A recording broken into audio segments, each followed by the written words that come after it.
This one is for my fantasy basketball managers who are interested in having a successful Week 10 of the NBA season.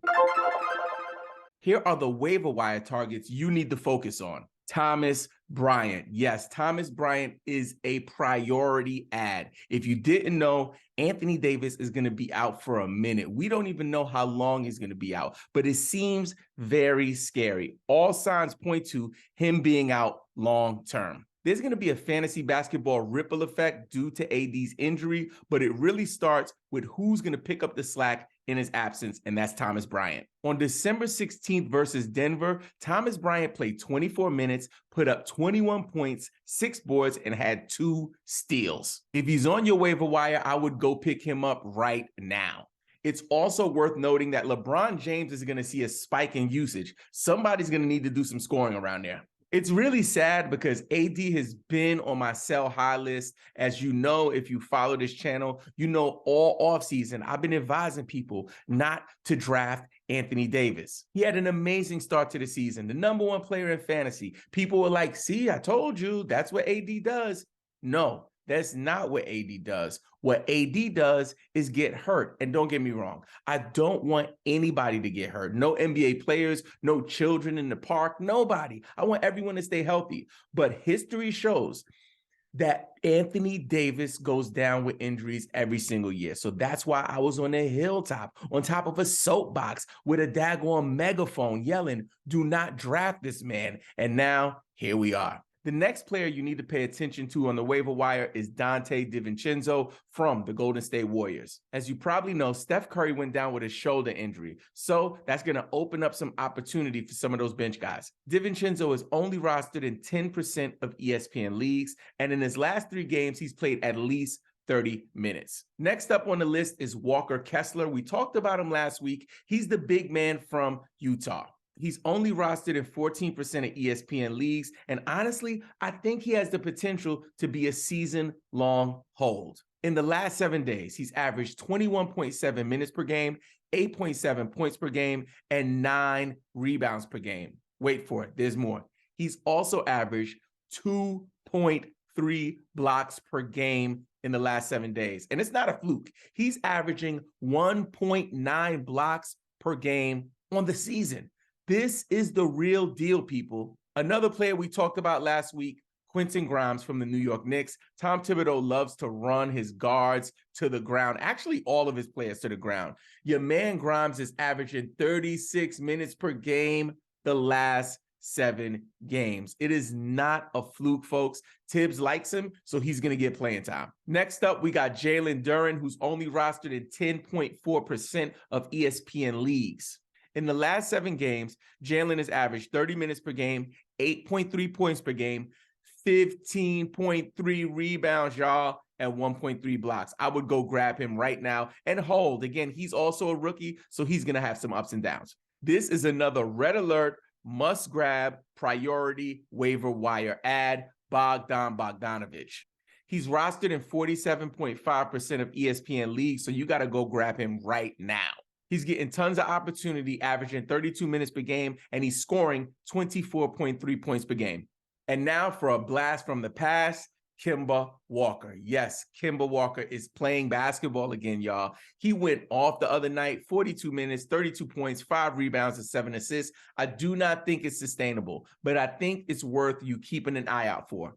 Now, quickly, I just want to rapid fire some guys that I think it's worth you taking a look at this week. From the Utah Jazz, Nickeil Alexander-Walker. I want you guys to check out Mo Wagner, and a pair of Wizards, Jordan Goodwin and Will Barton. Last but not least, Onyeka Okongwu from the Atlanta Hawks. With Clint Capella out, there's going to be some opportunity for him. By the way, I'm Robin Marks from Game Pick Fantasy Basketball. You can connect with me on Instagram, Twitter, and TikTok at Game Pick Podcast. If you love fantasy sports, please consider subscribing. We release new episodes every single week. Now let's talk Week 10 buy lows and sell highs. We'll start with the buy lows. From the Pelicans, CJ McCollum. CJ McCollum has been a staple of fantasy basketball. Like, he's been that guy for years.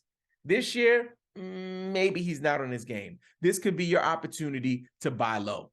DeAndre Ayton from the Phoenix Suns. He's been a little bit banged up. And honestly, this year he's been a little up and down. This could be an opportunity for you to buy low. My next buy low candidate, Ben Simmons. I know people have been scared off by Ben Simmons. People have not been impressed with Ben Simmons. He's been like pedestrian, average, like guy this year for fantasy. However, he has KD and Kyrie on his team. And I think he's gonna get it together. This might be your opportunity to buy low on him. And here's something that's worth noting.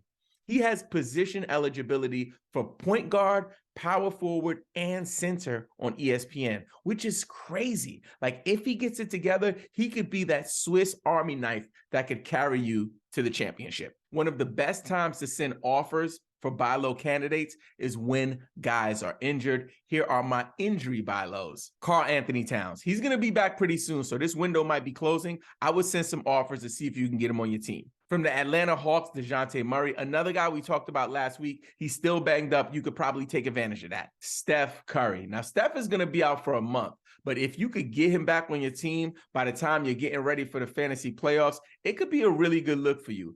The thing that I want to state clearly is I would not make an offer for Curry unless A, your team is winning, and also you have an IR spot to spare. Another injury buy low for week 10, SGA. I don't know how long he's going to be out, but he's been out for a little bit with a back contusion. This could be an opportunity to get one of the top performers in fantasy basketball this week. And just so we're on the same page, do not send any offers for Anthony Davis. Stay away from Anthony Davis. Like I've been saying, don't send any offers. This is not a buy low opportunity. This is a run away opportunity. Now let's talk about our sell highs for week 10 of the NBA season. Our first sell high candidate, Donovan Spider Mitchell.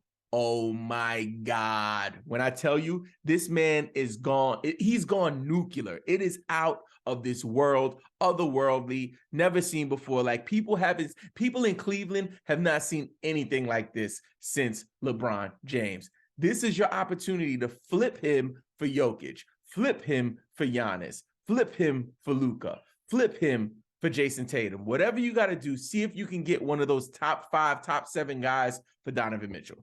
My next sell high, DeAnthony Melton from the Philadelphia 76ers. Now listen, DeAnthony Melton has kind of been a waiver wire guy for years, but in Philly, like he's getting the playing time that he's always needed to perform on the level that we know he could. And with Maxey out, there's still going to be a lot of runway for him to continue to perform. However, it will end when Maxey comes back. So Doc Rivers said Maxey's going to be out for a few more weeks. I still think there's an opportunity for you to sell high. Bojan Bogdanovic from the Detroit Pistons. Cade Cunningham is out and somebody needs to step up. Your man is answering the call. Over the last 7 days, he has averaged 28 points per game, y'all. And for the season, he's averaging 21 points per game. It's not a fluke. I think he's always been a consistent fantasy producer, but he's never really had this kind of volume of usage before. I think it's an opportunity to sell high. Try to see if you could package him in with someone else to get you a top tier player. Next up, we're going to go into our Discord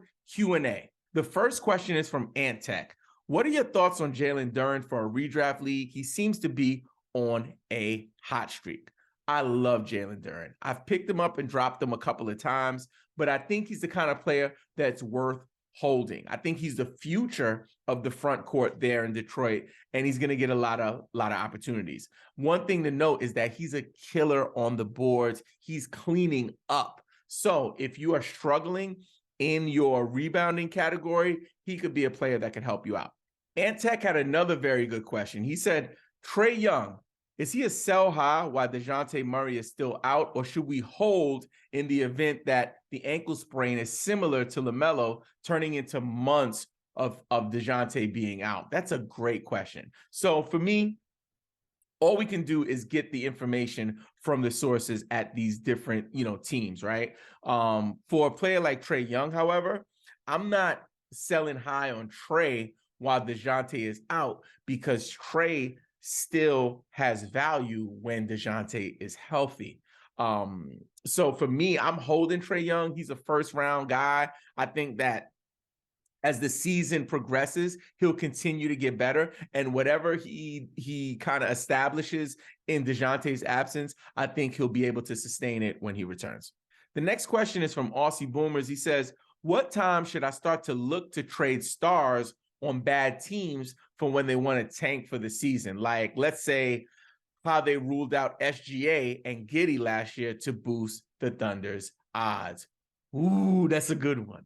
And this is like, this is a question that's so hard to answer, but you could have theories on it, right? So one thing that we cannot predict is what a coach or a franchise is going to do to bring home Victor Wembanyama, right? So like, it's up in the air for a lot of people. This is what I would say. You got to pay attention to the writing on the wall. What do I mean? So you're going to have nights where stars are sitting out, and the reasons that they're sitting out are very questionable. So we had SGA out recently with a back contusion. I know that Josh Giddey was out too. So it might be happening now. If you see the writing on the wall, when is the time to sell is when you can get the most value. So if SGA has a really big game and you're like, you know what, this is my opportunity, then you need to go see if you can grab, do a 2-for-1 to bring home Joker or something. The next question is from David Grimberg. He says, what do I do with AD? Man, first of all, for all of my AD owners, can we just play the music? For all of my AD owners, I'm sorry about what happened. I tried to tell you, but I know injuries are something that you can only project. You can't really predict. I just pray that you can still make it to your fantasy playoffs. Now, listen, strategically speaking, what you need to do is hold until there's news about him. If you sell now because the news is so grim, you're not going to get any value. However, if someone out there in your league is a Lakers fan, a LeBron fan, or an AD fan, and you can get back some 4th round, 3rd round value, it's something you might want to consider. However, David, if you are in the hunt for making the playoffs and you have a good winning record and you have an IR spot, put him in the IR and stay patient. You paid too much to go trade him away for peanuts. The next one is from Varks. He wants to know, are these trades good? His league mate offered Bam, Grant, and SGA for his Randall, Sabonis, and Brown. So listen, I like to always look at the best players in a trade before I make a decision. And it looks like the best player in this trade is SGA. After him, it might be Sabonis or Brown or even Bam. But if you can get his SGA, his Grant, and his Bam for Brown, Sabonis, and Randall, I'm going to have to pull the trigger. Is it a good trade? It really depends on the needs of your team, where you're struggling, if you're struggling at all. But overall, just on paper for category or points league, I'm taking SGA, Grant, and Bam. If you need help with your team, please drop a comment with your question. I will respond to every single comment on this episode. Also, you have to join our private Discord server. If you're new to fantasy and you need advice, we have an awesome community of fantasy fanatics who want to support you. All you have to do is hit the link in the description of this episode to join. And yes, bang on that subscribe button, turn on the notifications, hit us with a thumbs up, and leave us a review on Apple Podcasts. And don't forget, play the waivers, set your lineups, and follow Game Pick, your freaking fantasy nerd.